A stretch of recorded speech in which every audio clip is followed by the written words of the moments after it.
Olá, bom dia.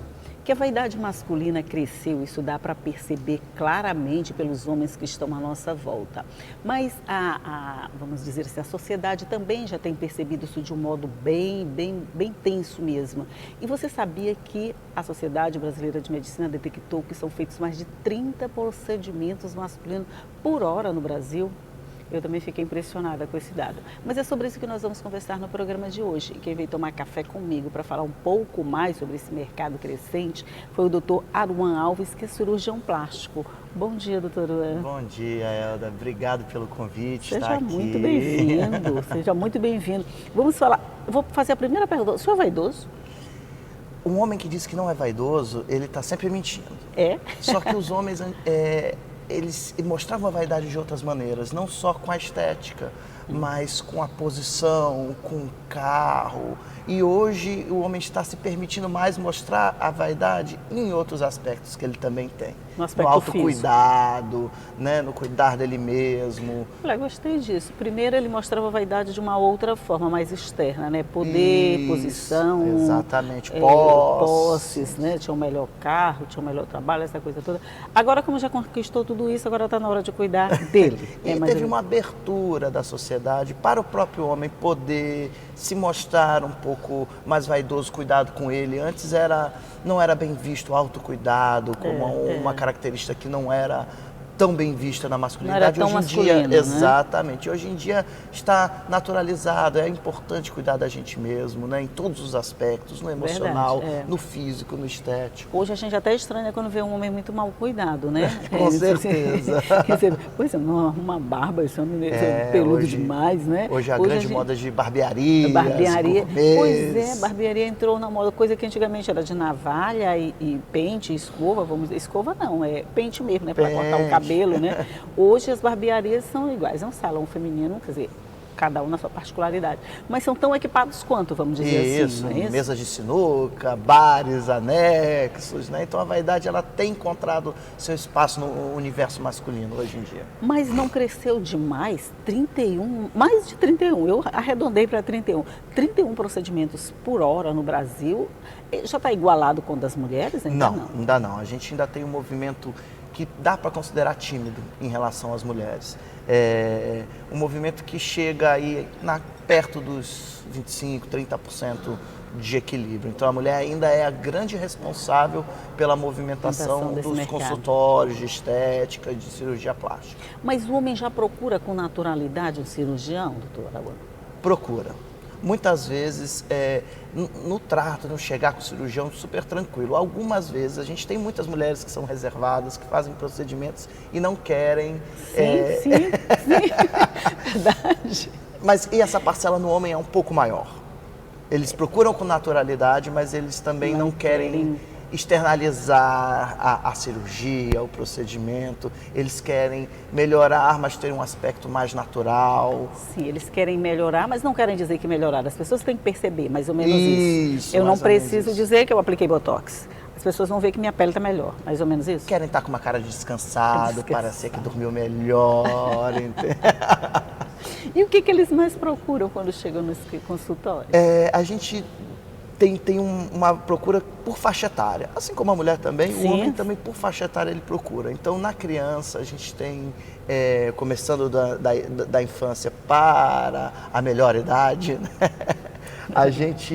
Na infância, a gente ainda tem muita procura por orelha de abano, né? Que a gente consegue... É uma das cirurgias que a gente consegue fazer mais cedo, a partir dos 6, 7 anos.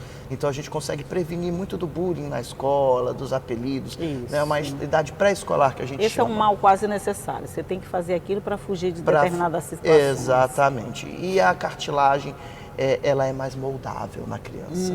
Então quando a gente trabalha com cartilagem na tenra idade, 6, 7 anos, que a orelha cresce mais rápido do que as outras partes do corpo. Então, com 6, 7 anos, ela já está quase do tamanho adulto. A orelha cresce mais do que a gente e a gente que fica crescendo ao redor da orelha. Exatamente. Foi o Jô Soares que eu me dizer uma coisa dessa que eu achei interessante, que a gente que cresce ao redor da orelha. Isso, quase todo adolescente tem uma orelha um pouco maior, né? Porque ele ainda está alcançando esse equilíbrio.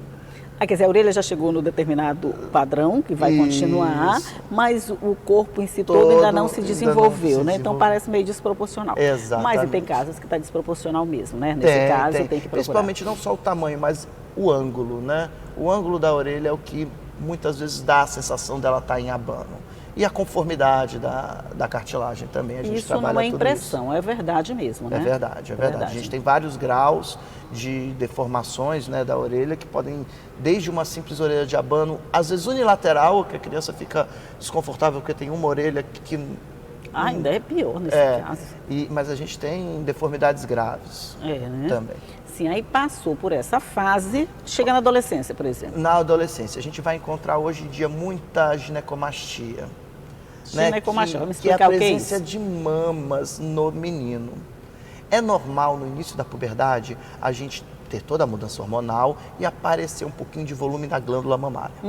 Isso é natural acontecer e a gente tem que acompanhar. Mas com deposição de gordura e glândula, esse volume nas mamas costuma incomodar demais os adolescentes. Eu ficaria incomodadinha. É realmente outro motivo de bullying, de apelidos, né? Então a gente consegue, após uma avaliação hormonal, né, presencial, para a gente avaliar realmente se tem uma outra causa ou não, mas a grande parte deles não tem uma razão definida, o que em termos médicos a gente chama de idiopático. Idiopático. Que não tem uma razão definida Não única. tem nada a ver com idiota, né? Não, idiopático. Não, idiopático. Mas é comum? É comum. A gente tem uma prevalência grande. É mesmo? Isso, e a ginecomastia ela se estende em torno de toda a evolução do adulto jovem. A gente tem até 30, 35, 40 anos, ainda mais hoje com a população que está com aumento de obesidade, o acúmulo de gordura nas mamas. Essa obesidade, de alguma forma, ela não contribui para isso? Contribui. Tanto para a mama, como para a cirurgia plástica em geral masculina, na questão da lipoaspiração e da abdominoplastia, principalmente hoje em dia pós-bariátrica. Homem gosta de lipoaspiração, de abdominal, essa coisa toda? Olha, a gente tem homens que procuram sim lipoaspiração abdominal nas costas, né? Hoje a gente tem muito medo, eu vou fazer uma lipoaspiração e não vai ficar muito natural na barriga, né? As mulheres são um pouco mais soltas nessa... Ainda não me soltei esse ponto, mas eu chego lá. Mas as costas e os flancos, né, o pneuzinho incomoda, são áreas né? que aceitam muito bem a lipoaspiração. A pele acomoda muito bem, é uma área que não é tão delicada como o abdômen, então o risco de uma sequela ou uma sequela que eu digo é aquela pessoa que você olha e fala, ali já mexeu muito. Nessas áreas é bem diminuído, feito por um bom profissional, num bom lugar. Essa área aqui de trás, é isso? De trás, as costas, o flanco, esse pneuzinho lateral aqui. Com certeza. Eu não sabia que o homem se incomodava tanto com isso, eu pensei que ele se incomodasse mais com a barriga mesmo. Muitas vezes eles não se incomodam tanto só com a barriga. Agora, a questão da obesidade, ela tem levado a um aumento no Brasil, no mundo, das cirurgias bariátricas. E tem sido também um movimento que tem aumentado nos consultórios das cirurgias reparadoras pós-bariátricas. A cirurgia reparadora, ela é sempre necessária depois de uma bariátrica, né? Porque uma pessoa, por exemplo, que perde, vamos dizer, uns 30 quilos. A gente tem casos de 50, 60 quilos. Já chega a extremos de 60 quilos. A pele, de alguma forma, ela vai se adaptar novamente a essa falta de recheio, vamos dizer assim? Esse novo arcabouço. Ela vai se adaptar sozinha ou ela sempre vai precisar de uma ajudinha médica, de um cirurgião para botar as coisas no lugar? Eu brinco que a cirurgia plástica ela é sempre uma questão de pele. Pode ter certeza. Tanto pela sensibilidade que a gente usa nessa expressão, mas quanto na pele, realmente. É verdade, é uma questão de pele, sempre. Então, muitas vezes a pele é individual, depende da etnia da pessoa, depende dos cuidados dela, depende da exposição ao sol, depende de fatores hereditários. Então tem pessoas que evoluem melhor com flacidez e pessoas que evoluem com mais flacidez. Tem pessoas que com perda de 20 quilos já apresentam uma flacidez acentuada. Tem pessoas que perdem 40 quilos e tem uma flacidez pequena, moderada. Como eles são privilegiados, Ave Maria. Vamos fazer aqui um rápido intervalo na nossa conversa, só para tomar um cafezinho e a gente volta já já.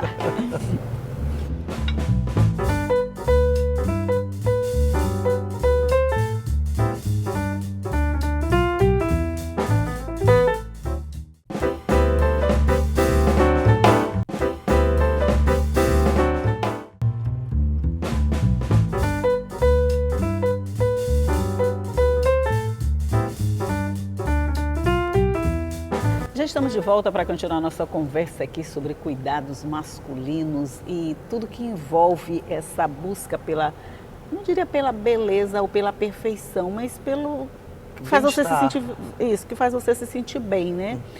E a gente estava falando na questão da lipoaspiração e da flacidez. Mas uma pessoa pode reagir de um jeito a uma determinada situação, mas mesmo assim, se você perde 40 quilos, vamos botar essa média, 40 quilos, sua pele vai se adaptar? Normalmente a gente acaba tendo flacidez. Ela não consegue se adaptar completamente.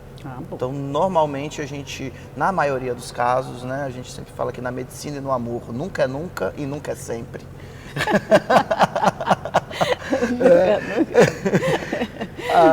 Então, mas na maioria dos casos, sim, é necessário uma correção cirúrgica para retirar a flacidez. É verdade, porque, por exemplo, assim, o parto, você vê o parto da mulher, tem mulheres que terminam 2, 3 meses e estão perfeitas.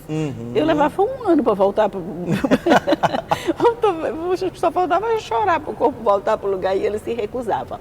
Mas qual é a principal queixa, por exemplo, assim, no consultório masculino? Vamos pegar só o masculino por enquanto.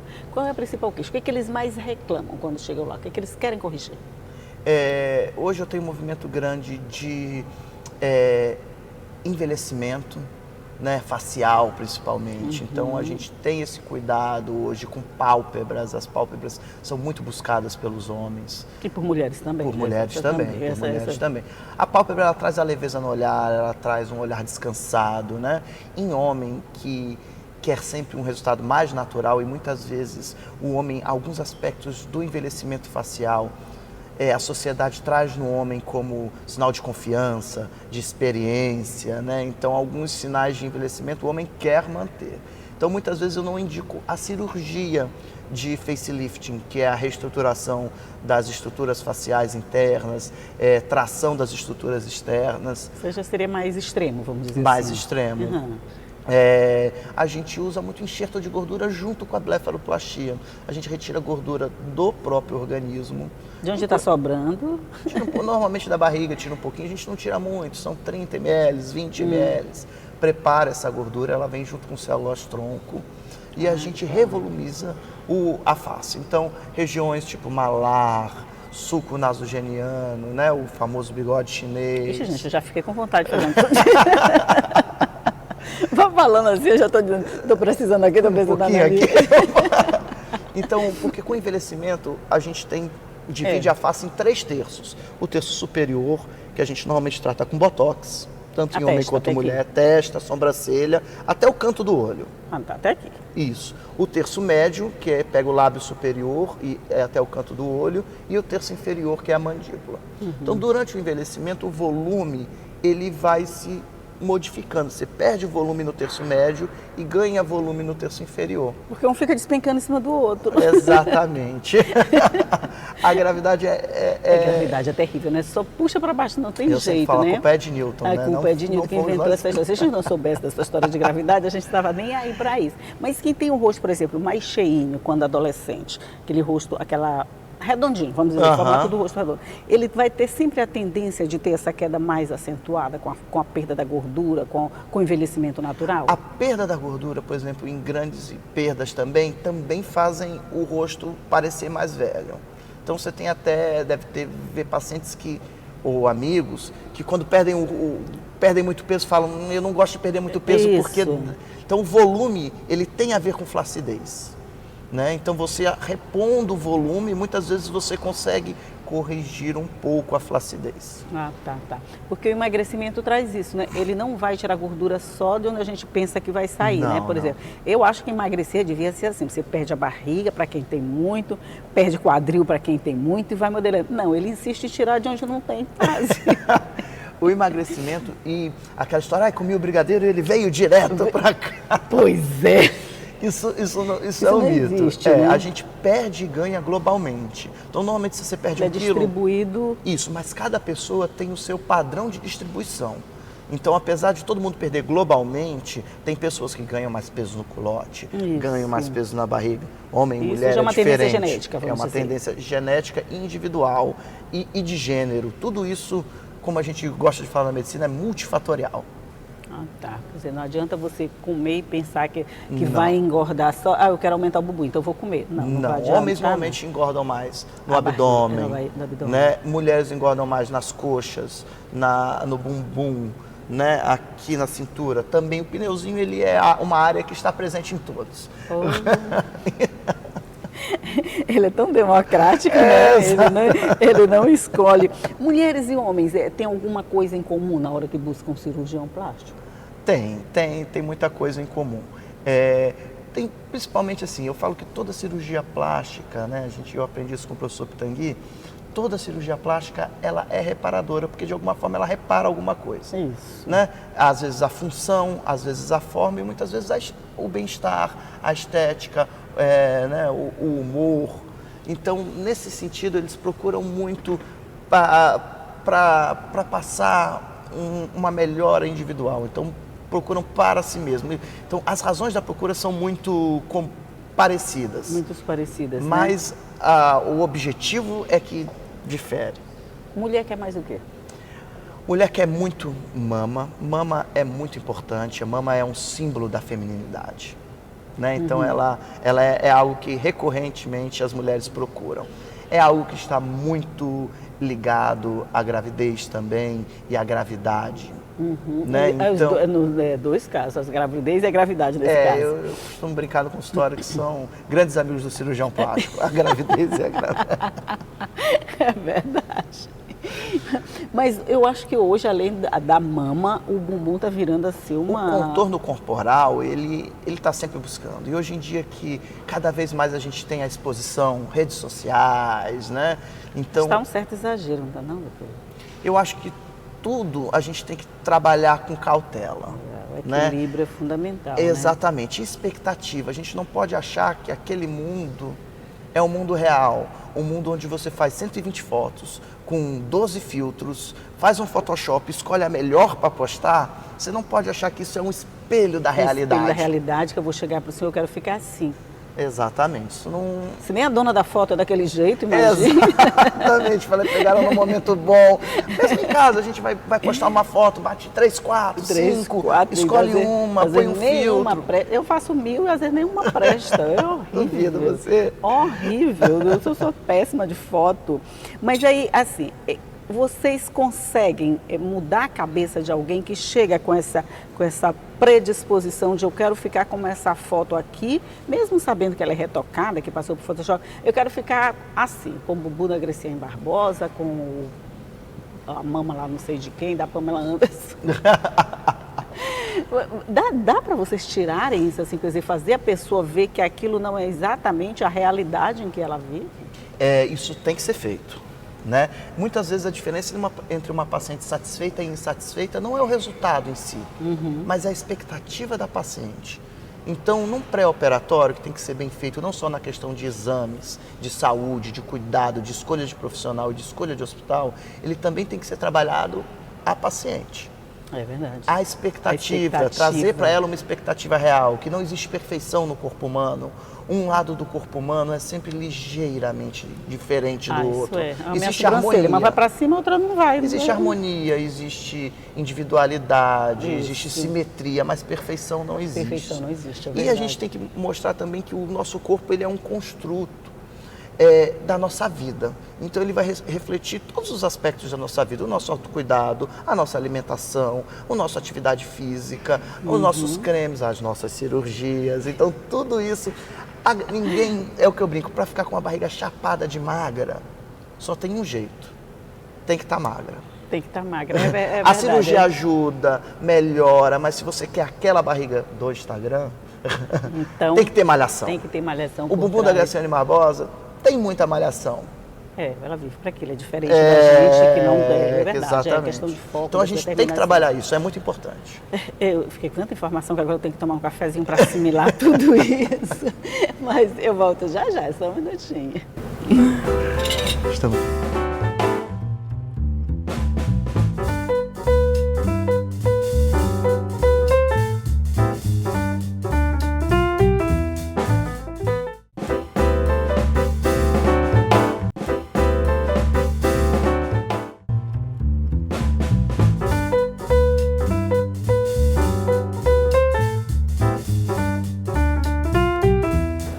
Já estamos de volta para continuar nosso papo aqui e nossas brincadeiras. A gente está brincando, mas o assunto é sério, né, doutor? A gente estava falando desses exageros que se busca hoje. Mas, em compensação, tem também a outra parte, os tratamentos não invasivos, que oferecem resultados tão bons quanto, ou quase tão bons, não é? Com certeza. Os tratamentos minimamente invasivos são uma tendência hoje do mundo mais moderno, mais dinâmico, porque as pessoas muitas vezes não têm tempo de fazer o repouso de uma cirurgia plástica, que normalmente pede que a pessoa se reserve por 10, 15 dias em casa, pelo menos. Quase todos os procedimentos vão ter uma faixa que corre em torno disso. Já o procedimento minimamente invasivo, não. Você realiza em consultório, no mesmo dia ou no dia seguinte você já pode estar voltando às suas atividades normais. Verdade. Por exemplo, uma lipoaspiração, você faz e você vai passar o quê? 20 dias, mais ou menos, sem trabalhar, sem resguardado, ou até mais que isso, né? Não, a gente consegue, depende do limiar de dor da paciente, mas normalmente 10 a 14 dias são suficientes para atividade sem esforço. Ah, tá, entendi. Então, se você vai fazer uma atividade de escritório, normalmente os pacientes com 10 dias, 14 dias já conseguem estar de volta à rotina diária sem esforço, né? Ah, bem. Mas assim, dá para trabalhar esses procedimentos minimamente invasivos, ou pelo menos até não invasivos, de forma a você mais tarde, se você começa preventivamente, a não precisar de uma cirurgia? Eu sei que eu estou falando com cirurgião, mas dá para a gente fazer esse dever de casa ao longo da vida? Dá. O cuidado, ele sempre vai definir como a gente vai envelhecer. Né? Então, uma boa alimentação, uma boa hidratação. Vamos esquentar nosso café só para garantir que nós vamos envelhecer bem. Então, uma boa hidratação, uma boa nutrição, isso vai melhorar com certeza. Agora, os procedimentos, por exemplo, a toxina botulínica, né? Que hoje a gente fala o Botox, mas o Botox é a marca, né? Isso. É a toxina botulínica. Ela paralisa a musculatura do rosto. A função dela é essa. Salva a nossa vida. Só que, por ela não deixar as rugas que formam durante a movimentação continuarem marcando, ela ajuda a prevenir as rugas estáticas. A gente divide as rugas entre dinâmicas e estáticas. Então, as dinâmicas são as que marcam quando a gente movimenta. As estáticas que já estão marcadas na pele. Então, sair sem movimento, ela está lá. Sem movimento, ela está marcada. Então, o Botox ele ajuda a prevenir essa transformação. E por ele diminuir o tônus muscular, melhora a vascularização sanguínea, a deposição de colágeno natural. Então, com o uso a longo prazo, tende a atenuar discretamente, mas atenuar mesmo as rugas estáticas, as que já estão lá. Então, o Botox, a partir dos 25, 30 anos, na terceira década de vida, ele já é muito procurado nesse sentido, para a gente evitar que o envelhecimento chegue antes. Hoje a gente vive mais, hoje a gente vive melhor. Hoje, com 50 anos, estão correndo maratona, está realizando Ironman. Uma senhora, essa semana acho que foi fantástico, que saiu com 100 anos batendo recorde de natação, e você via o rosto dela, era uma senhora idosa, 100 anos já é uma boa idade, né? Mas com 100 anos você está nadando, vencendo maratona, coisa impensável antes. Para se chegar lá, você tem que fazer esse trabalho preventivo de cuidados a vida inteira, né? Porque senão você não chega lá. Mas hoje você falou, na terceira década já começa um Botox e tal, mas hoje, por exemplo, as meninas, vamos dizer, adolescente hoje é muito vaidoso, é muito vaidosa também. Já estou procurando muito cedo os consultórios? A gente tem uma procura sim, né, de adolescentes. Como eu falei, os meninos, questões de orelha, questões de ginecomastia, o nariz, ele às vezes está presente nos dois sexos. Então, com 16, 17 anos, quando a gente começa a operar esteticamente o nariz, a gente tem presença tanto de homens quanto mulheres no consultório. Agora, as meninas também procuram pela mama, algumas com mamas muito grandes, que a gente chama de gigantomastia. Procuram nas duas situações. Nas duas, e muito pequena também. Pois é, procuram quem quer aumentar e quem quer diminuir, né? O que é mais comum, doutor? A mama grande, ela é mais comum do que a gente costuma imaginar, que traz muito mais problema, além do problema estético e de humor, né? E ela causa dor nas costas, dificuldade de encontrar uma roupa ou um sutiã, né? A gente tem meninas de 16 anos vestindo 48. É verdade, né? é. E elas Você vê ficam meninas com o ombro marcado por conta do sutiã. Exatamente. Pesado dor nas demais, costas, né? irritação no sulco da mama ali embaixo. Então ela é mais presente do que a gente imagina. Nesse caso, vamos dizer assim, é um caso de problemas de saúde, pode ser encarado como um Sim. problema de saúde Sim. e não como uma cirurgia plástica tradicional? Sim, sim. Ela causa comorbidades, que são doenças associadas. Então, é sim um problema de saúde. A gente, na questão de aceitação como um problema de saúde pelos planos e pela ANS, a gente ainda está caminhando. Em alguns casos, a gente tem conseguido decisões judiciais favoráveis para realizar essa redução de mama pelo plano. Mas entendi. isso ainda não está tão estabelecido quanto o abdômen pós-bariátrico, por exemplo, que os planos já têm liberado sem... Tudo que é decorrente da cirurgia bariátrica, então é uma sequela da cirurgia bariátrica, então ela merece reparação pela lei. Quer dizer, os planos de saúde são obrigados a fazer esse tipo de cobrir esse tipo de procedimento. Não só pós-bariátrica, se você teve uma grande perda de peso, acompanhando com o médico, com o endocrinologista, e ele te dá um laudo, o plano ele deve reparar a sua flacidez. Imaginei que não. Eu pensei ao contrário, que esses problemas de saúde causados pelo excesso de mama, pela mama muito grande, era mais fácil de resolver pelo plano de saúde. Ao contrário. Não, ao contrário. A gente ainda tem alguns entraves burocráticos. Muitas vezes a gente só resolve judicializando a situação. Entendi. O que é mais fácil de fazer hoje, por exemplo, para você? O que está tão corriqueiro que diz aqui, isso aqui é fácil, eu faço toda hora. A questão de ser fácil é sempre uma questão de treino, de habilidade, sim. Então, o que a gente faz mais... O que faz mais acaba ficando mais fácil, né? Eu tinha um chefe cirurgião, eu aprendi com grandes cirurgiões, graças a Deus, em São Paulo e no Rio, eu tive a oportunidade de ter grandes mestres. E ele sempre falava, se parece fácil, é porque eu fiz bem. Ai, que bom. O que parece fácil para você, então? Vamos ver. Então, normalmente a gente fala, na verdade, de outras coisas, né? Eu prefiro, assim, trabalhar cirurgias menores, então de curta duração, de pequena internação. Então, muitas vezes, a blefaroplastia com enxerto de gordura é uma cirurgia que dura 1h30. A gente opera de manhã, o paciente vai dormir em casa, faz com uma sedaçãozinha, dorme, acorda ainda meio grogue, mas... né? Recupera no hospital. Mas o olho não fica roxo um mês, não? Não. Normalmente 10 dias, né? Um bom óculos escuro resolve a situação. Aqui para televisão, de gordura. Aqui para televisão não resolve não, porque olha o tanto de luz que a gente tem aí em cima. Não, aqui você precisaria de um repouso. É verdade. Mas essas pequenas, elas são mais corriqueiras do que você não recebe aquele volume de gente querendo trocar o corpo de uma vez inteira. Porque, por exemplo, eu conheço pessoas que fazem a lipo, o seio, ainda fazem enxerto de gordura. Isso aí leva uma recuperação grande. É considerado uma cirurgia grande? É considerado uma cirurgia grande. Né? Cirurgias que passam de 4 horas, a gente considera cirurgias grandes. Mas a gente tem muito movimento também de cirurgias combinadas. É muito porque o envelhecimento ele é algo global. Assim como engordar é algo global, envelhecer é algo global. Então, normalmente, quando você tem uma queixa, você tem outras situações associadas. Né? O remédio para tudo isso, ou o mais certo para tudo isso, é primeiro procurar um médico, fazer uma boa avaliação, procurar um bom médico, claro, saber se ele tem todos os pré-requisitos para depois não se arrepender do que fez, porque é mais complicado, né? Mas é ele quem vai te dar o diagnóstico certo e indicar o caminho que você deve fazer. Esqueça os exageros, esqueça os modismos e vá pelo que é bom para você.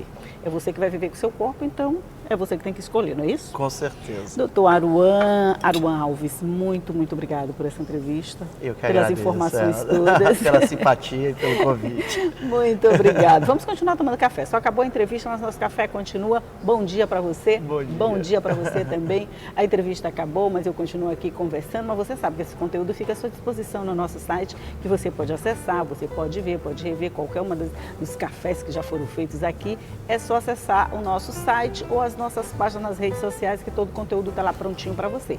Mas eu te espero aqui, todo dia, às 8h30 da manhã, combinado? Tchau!